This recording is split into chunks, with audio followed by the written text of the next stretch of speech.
एक बहुत बड़े राजा ने अपने दरबार में एक दिन घोषणा करी कि मुझे एक ऐसा पिक्चर बना के दो जहाँ पे शांति अच्छे से डिफाइन हो। शांति का पिक्चर बना के लाओ। शांति यानी कि पीस।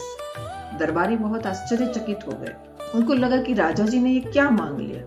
फिर उनको चित्रकारों ने पूछा कि भाई राजा जी आपने ये क्या सोचकर बोला। राजा जी ने बोला कि मुझे बस मन हुआ है कि मुझे शांति का पिक्चर देखना है, आप लोग बना के लाओ। मुझे जिसका भी पिक्चर बहुत अच्छा लगेगा उसको मैं सुवर्ण मोहर यानी कि सोना मोहर गिफ्ट करूंगा। चित्रकार बहुत खुश हुए। उनको लगा कि ये कौन सी बड़ी बात, 2 दिन में हम बनाकर ले आएंगे। 2 दिन के बाद तीनों के तीनों चित्रकार जो थे वो अपने चित्र लेकर राजा जी के सामने पेश हुए। राजा जी ने एक एक करके सारे चित्र देखे। पहला चित्र देखा जहाँ झील के किनारे शांति से पानी बह रहा है, वहां पे बहुत कामनेस है, बहुत शांति है, बहुत अच्छा नेचर का सीन है। कोई एक ऋषि मुनि जो है वो पत्थर के ऊपर बैठ के मौन से अपनी तपस्या कर रहे हैं। राजा जी ने ये पिक्चर रिजेक्ट कर दिया। दूसरा पिक्चर राजा जी ने देखा, वहां पे एक पर्वत के आसपास एक कोई गुफा थी। गुफा में नीरव शांति जैसे होती है, वो गुफा के अंदर कोई हलचल, कोई आवाज नहीं, ऐसा वाला पिक्चर।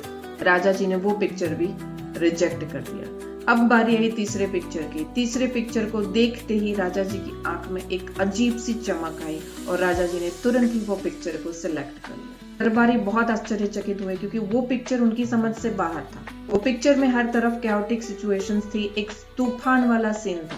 पेड़ सब यहाँ से डगमगा के पड़ गए थे जैसे तूफान अभी अभी आया हो, बारिश बहुत हो रही हो और सिचुएशन पूरी की पूरी आउट ऑफ कंट्रोल हो। इस तरह की एक सिचुएशन थी उस पिक्चर में। अब दरबारियों को बहुत आश्चर्य हुआ कि राजा जी ने क्या देखकर ये पिक्चर को सिलेक्ट किया। अब दरबारियों ने पूछा कि भाई राजा जी आपने क्यों ऐसा पिक्चर सिलेक्ट किया जहाँ पे शांति का कोई नामो निशान नहीं है। तो राजा जी ने कहा कि आप पिक्चर को शांति से देखो, ऑब्जर्व करो, शांति आपको इसी पिक्चर में दिखेगी।